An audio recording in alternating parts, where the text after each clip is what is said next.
Good day, greetings, and salutations. This is Coffee with Adam Firecat at Firecat Coffee. I will spare you the dad jokes today, but just today. I was going to tell a brief story. In my time trying to get this up and running, I had barely made an income at the job I got very popular for at Village Inn. So down the road, I ended up doing DoorDash and Uber Eats simultaneously. And in this, I got pretty good at it. I don't want to brag. Just messing with you. I love to brag. But I've had a lot of experiences. A wealth of stories to draw from, as most people that do what we do tend to. But one of them I wanted to tell you sticks out was told to me when I delivered for an older couple.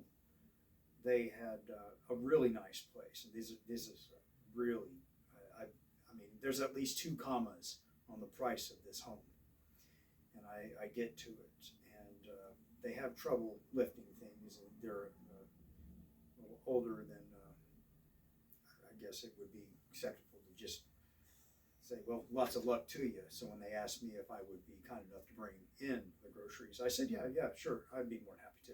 I did. And as I was doing it, they had me, the kitchen was well into the house, and I was more than happy to bring them in. And as I set them on the counter, they have, within the inside of this large home is sort of a courtyard in the center of it. So it's kind of built around the courtyard completely. There's no entry or exit that isn't a normal door. And this is important. There's no garage to it.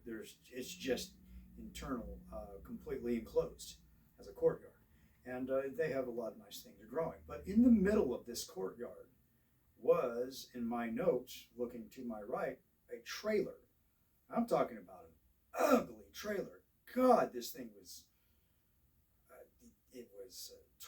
I don't know, I'd see it at a pretty low-end trailer park. It wasn't well kept, but it was obviously connected to the electricity, and it really stood out. And I turned to the couple who thanked me for bringing it in, and I said to them, I have a quick question. And the lady said to me, it's about the trailer, isn't it? I was like, yes. And she rolled her eyes and said, okay. And her husband talked to me about that. He started telling the story.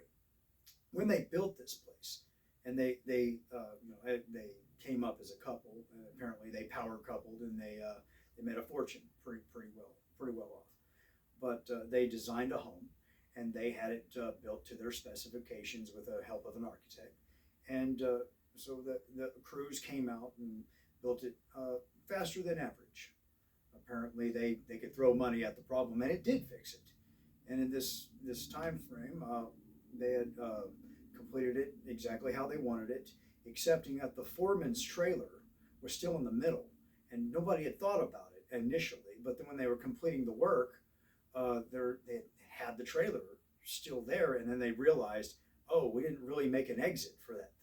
So they very literally built the house around the trailer that sat there. The trailer was first, if anything. So the options that were kind of apparently everybody in the that was working on that were rather embarrassed by it. Like, oh, sorry about that. Well, we can crane lift it out, which will be pricey on us, but we would rather destroy it because it would cost more to crane lift it up. And meanwhile, while they were having these discussions, apparently their children were playing in it and just loved it.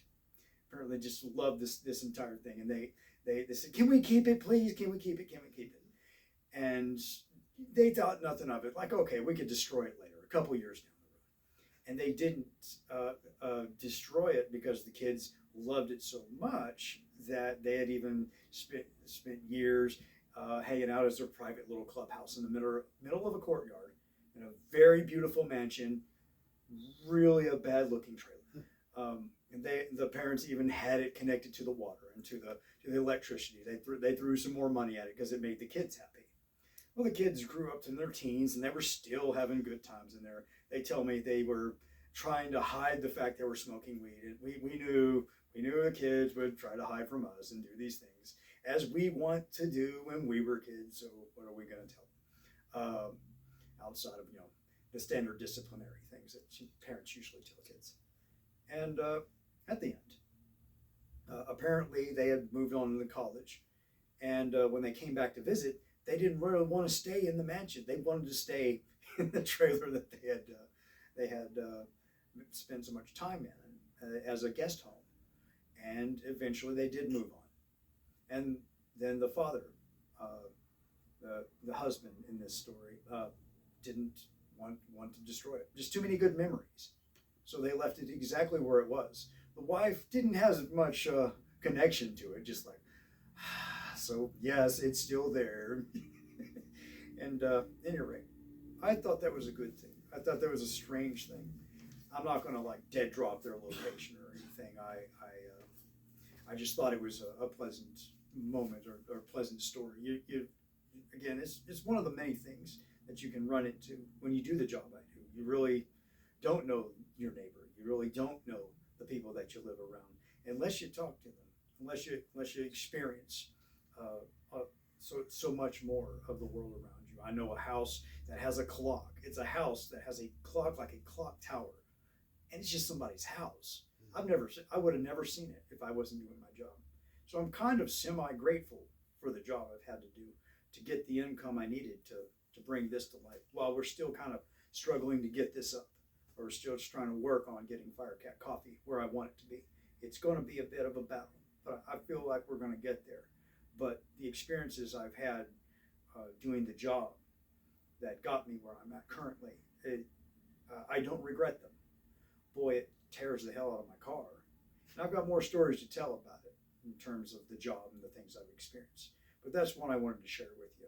So I thank you guys for listening in today.